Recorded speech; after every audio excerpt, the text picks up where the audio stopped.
thinking, in relation to the statement we at the N8 have just published, I would say very clearly, I would like cheaper.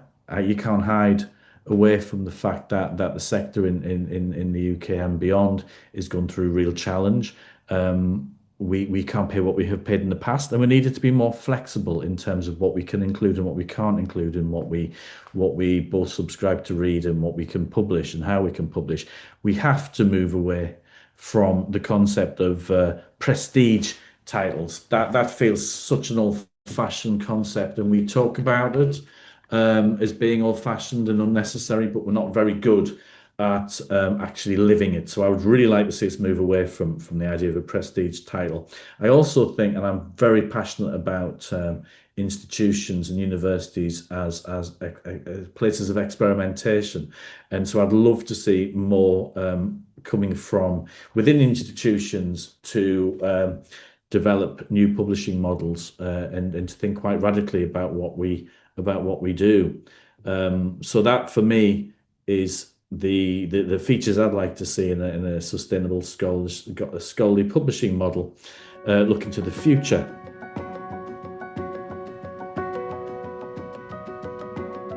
I mean, I'd be a liar if I said it was going to be easy. It's going to be really hard.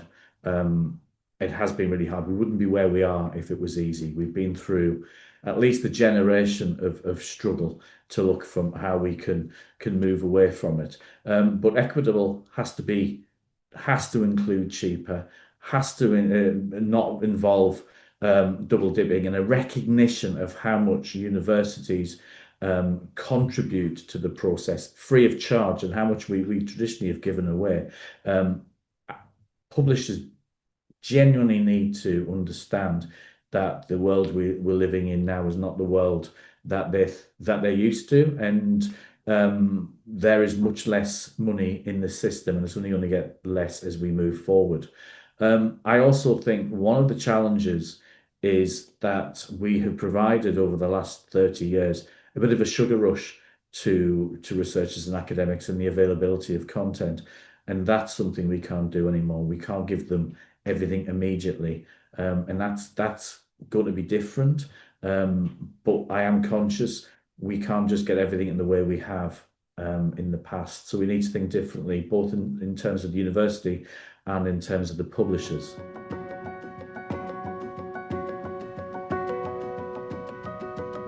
What I'd really like to see is the funders work with institutions across the sector and invest in infrastructure. For example, a national repository to ensure the access of open access content is very easy for people to find, rather than needing to dig into institutional repositories. It seems like a no-brainer. And also I want to ensure that we support experimentation.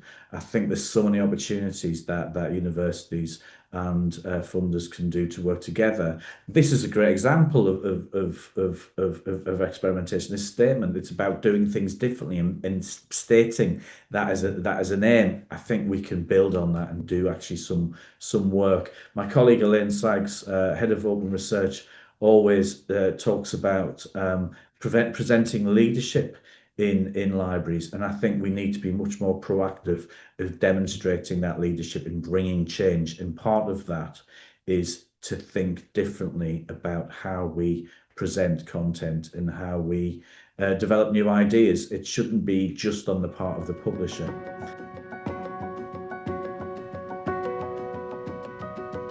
I think very strongly they can. I might challenge publishers. I might feel discontent with how they are currently managed, both the content provision and licensing. But I am conscious that the commercial publishers play a really important role. They do things of value. I would not question that. I would question how they sometimes or often charge us for the content, not that they don't provide value. So they can definitely be part of the solution, and we tap into their strengths and complement, the some of the experimentation we can do within universities. We can complement with the work that the commercial publishers do. I also think this is an opportunity. I was on a panel as part of the statement launch in York with a group of researchers. I chaired a panel, and they were really interesting in their thoughts about the need to break away from current monolithic approaches to publishing.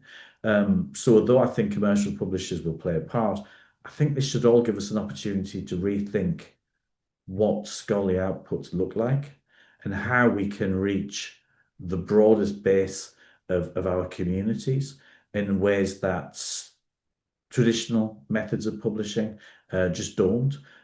So I think there's an opportunity both for us and both for commercial publishers actually to start rethinking in partnership with universities and funders what outputs look like, and that drives innovation, experimentation, and ultimately should make us much more sustainable as a sector in terms of how research is uh, released, reviewed, read, and how our communities engage with it.